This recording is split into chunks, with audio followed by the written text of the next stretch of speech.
dengan botol minuman keras digetok kepalanya sampai 2 kali. Terus bahkan pacarnya itu dilindas ya pakai mobil sampai terseret 5 meter. Dan ketika diautopsi teman-teman, badan wanita itu ternyata sudah banyak luka memar. Bahkan ada beberapa rusuk yang patah sebenarnya.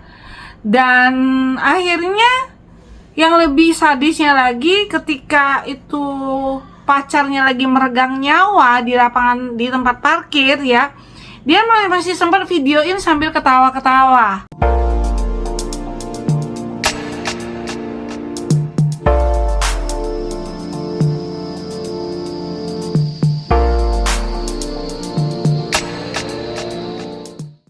Halo para sahabatku, kembali bersama Cisueni hari ini. Hari ini Cisueni mau bahas topik tentang yang lagi viral banget ya, sebuah kejadian ya, di berita banyak banget yang memberitakan tentang seorang pria yang melakukan tindakan kekerasan kepada pacarnya ya, pada pacarnya. Dia melakukan pemukulan ya, dengan botol minuman keras digetok kepalanya sampai 2 kali. Terus bahkan pacarnya itu dilindas ya pakai mobil sampai terseret 5 meter. Dan ketika diautopsi teman-teman, badan wanita itu ternyata sudah banyak luka memar. Bahkan ada beberapa rusuk yang patah sebenarnya. Dan akhirnya yang lebih sadisnya lagi, ketika itu pacarnya lagi meregang nyawa di lapangan, di tempat parkir ya, dia masih sempat videoin sambil ketawa-ketawa ya. Dan juga lebih anehnya lagi ya, ketika dibawa ke rumah sakit, wanita itu sudah, pacarnya udah meninggal, menghembuskan nafas terakhir, dia malah menjerit-jerit. Itu yang membuat semua para netizen itu tuh jadi marah ya. Pokoknya netizen se-Indonesia lagi marah, lagi sebel banget deh dengan berita ini ya. Kok bisa ya seseorang sampai sekejam itu? Kok bisa tega dia melakukannya sama pacarnya, yang dalam arti kata orang kalau mau pacaran tuh pasti sudah ada rasa suka dan saling mencintai toh sudah menjalin hubungan udah 5 bulan loh ya kan. Kok sesadis itu ya, sampai ketika pacarnya lagi meregang nyawa dia masih tertawa-tertawa merekam videonya ya. Apa sih yang menyebabkan akhlak seseorang sampai serendah atau sekejam itu? Nah teman-teman, di satu sisi kita harus bisa lihat latar belakangnya juga ya teman-teman ya. Bisa jadi pria ini memang dia sendiri punya inner child yang terluka ya. Masa kecil dia yang mungkin setiap orang melihat dia berkecukupan ya, berkelimpahan, apapun yang dia inginkan bisa dimiliki, tapi mungkin dia sangat minim dengan energi cinta kasih atau kasih sayang dari orang-orang di sekeliling dia, atau dia sering mendapatkan kasih sayang yang palsu ya, yaitu orang-orang yang dibayar sama orang tuanya untuk merawat dirinya, sehingga dia mendapatkan habit, attitude semua dari orang-orang yang merawatnya ya kan. Orang-orang yang merawatnya kan dibayar sama orang tuanya. Jadi mau jadi apa juga kadang-kadang ya bisa jadi itu bukan tanggung jawabnya gitu loh ya teman-teman. Apa sih yang menyebabkan seseorang bisa kayak gitu? Biasanya kalau Cisueni ketemu klien yang seperti ini, yang aku lakukan, aku akan cek dulu balance tidaknya, cakra mana yang tidak balance. Nomor 1 sih yang pasti, yang terlihat drop banget, yang tidak balance-nya pasti nomor 1 tuh adalah cakra jantung. Terus habis itu cakra ajna ya. Ini 2 yang pasti yang sangat rendah ya balance-nya. Terus baru yang berikutnya menyusul cakra crown, cakra solar plexus, dan baru relationship ya, cakra ketujuh atau cakra sakral. Kenapa cakra sakral? Cakra sakral ya pasti yang warna merah, karena dia pasti punya masa lalu atau masa kecil, inner child-nya pasti terluka, teman-teman. Ya, yang dia mungkin menyimpan memori di masa kecil atau salah pengasuhan sehingga membuat dia kayak sering mendapatkan segala sesuatu itu tuh dengan cara mudah gitu loh, teman-teman. Jadi dia kayak dimanjain gitu loh ya. Dan setiap dia berbuat salah pasti dia dilindungi sama orang tuanya. Jadi sehingga sense dia terhadap kasus atau sesuatu kejadian atau ketika dia punya emosi, misalnya ibarat kayak anak kecil yang dia mau makan es krim terus es krimnya diambil atau jatuh, kan biasanya anak kecil nangis. Nah seperti itu respon emosinya, dan orang tuanya mungkin cepet-cepet beliin es krim penggantinya gitu, terus mukulin orang yang menyebabkan es krimnya jatuh. Padahal bisa jadi dia kan mungkin pegang es krimnya nggak kuat gitu ya, nggak 100% itu es krim itu jatuh karena kesalahan orang lain gitu loh. Tapi habit-habit itu membuat dirinya selalu melihat bahwa kesalahan selalu tidak mulai dari dirinya tapi dari orang lain. Ya, itu pasti cakra sakralnya atau cakra ketujuh yang berwarna merah pasti juga terganggu. Yang menyebabkan kenapa cakra jantungnya juga pasti tidak balance, yaitu karena dia tidak punya rasa welas asih atau cinta atau empati atau simpati sama sekali. Semabuk-mabuknya orang nih ya teman-teman ya, dia pasti punya rasa tega atau tidak tega. Apalagi kalau misalnya dia melakukan itu sama orang yang dia cintai atau yang kondisinya lebih lemah dibandingkan dirinya. Memang yang namanya alkoholik atau kecanduan alkohol atau dipengaruhi sama alkohol memang kan nggak bisa berpikir secara sehat, tapi biasanya itu nyeracau ya. Dan ketika kebiasaan dia itu membuli atau menyiksa itu menjadi sebuah kebiasaan, otomatis kebiasaan itu akan muncul ketika dia waktu lagi mabok gitu loh teman-teman. Dan membuli, memukul ya, menyiksa, otomatis cakra jantungnya ya pasti nggak balance, karena mana compassionnya, mana welas asihnya gitu loh ya. Terus kenapa asna yang terganggu? Karena di asna ini tempatnya kita merekam semua kejadian atau memorize ya semua yang terjadi di masa lalu kita dan kerekam ke otak kita.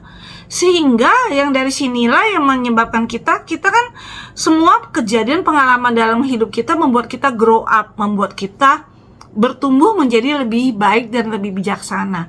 Nah ini mungkin nggak membuat dirinya menjadi bijaksana, tapi memori-memori ini yang mendidik dia, menyebabkan dia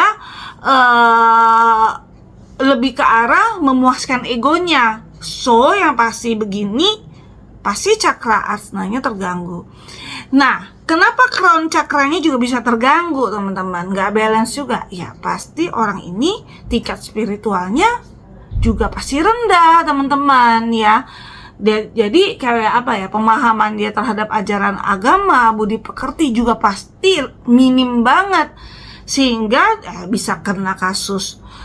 Dia kan bukan cuma hanya membunuh, tapi dia juga kena kasus, apa tuh namanya, minum-minuman keras, kecanduan, jangan-jangan juga ada obat-obatan juga, kita juga nggak tahu ya. Nah otomatis ya itu karena pemahaman dia terhadap spiritual kan rendah, jadi otomatis crownnya terganggu dan solar plexusnya pasti terganggu, teman-teman. Ketika seseorang mempunyai emosi atau inner child seperti itu, mempunyai perilaku kayak dia dapat sesuatu seperti ini terus dia merespon balik sikapnya seperti itu, otomatis dia akan mengattract orang-orang yang sama dengan dirinya atau orang-orang yang toksik ya, yang selalu membenarkan tindakan dia. Sehingga solar plexus dia terganggu. Kenapa? Pasti lingkungan dia itu sudah tercemar dengan orang-orang yang gak suitable untuk membuat diri dia lebih baik. Nah, apa yang harus kita lakukan kalau ketemu orang kayak begini? Atau kamu misalnya ketemu dengan orang yang kayak begini? Teman-teman, kalau Cisue ini mengalami sebuah klien yang memang sudah ada gangguan, entah itu gangguan kecanduan minuman keras atau narkoba ya, bahkan judi ya termasuk ya, itu harus diterapi dulu teman-teman. Karena bagian dari sense dia, asnanya dia tuh udah putus, terganggu banget gitu teman-teman. Jadi yang seperti itu harus kita lakukan dengan cara kekerasan, yaitu kayak diterapi. Kalau orang-orang kecanduan itu kan sampai dikurung ya teman-teman ya, supaya dia tidak ngambil obat-obatan lagi atau minuman lagi, sehingga dia berusaha untuk kayak badannya ketagihan kan, jadi dia berusaha untuk supaya badannya itu tuh nggak nagih lagi. Nah itu harus pakai cara terapi yang cukup keras teman-teman ya.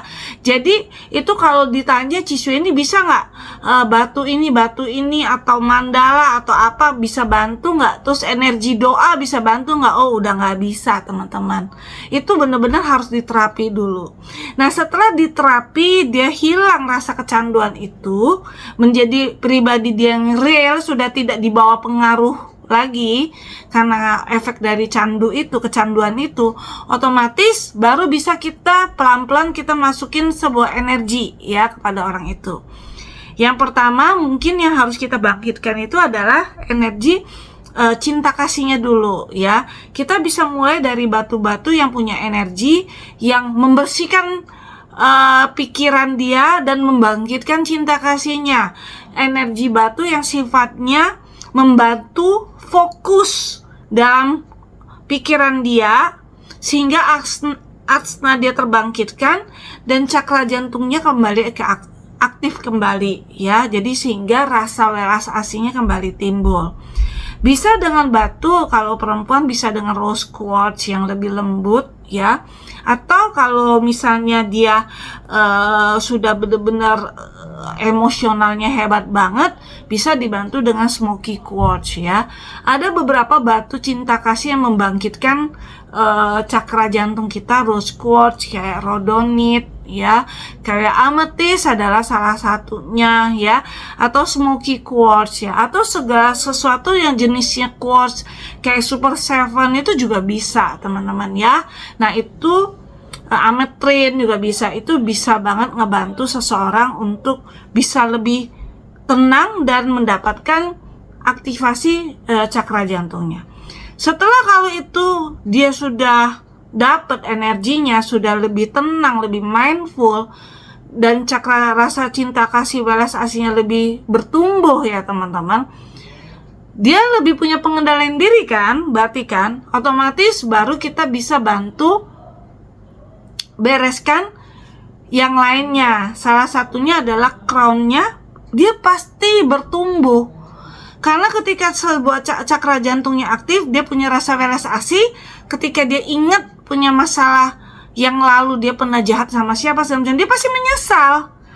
Nah ketika dia menyesal, dia pasti pelariannya adalah ke ajaran agama. Otomatis crown-nya pasti naik dong. Dan setelah itu ketika crown-nya naik, dia lebih berserah kepada universe atau kepada Tuhan, solar plexus dia pasti kembali naik. Nah kalau ini sudah dibereskan, nggak usah capek-capek susah-susah lagi. Yang nomor 7 pasti juga akan bangkit teman-teman ya, energinya.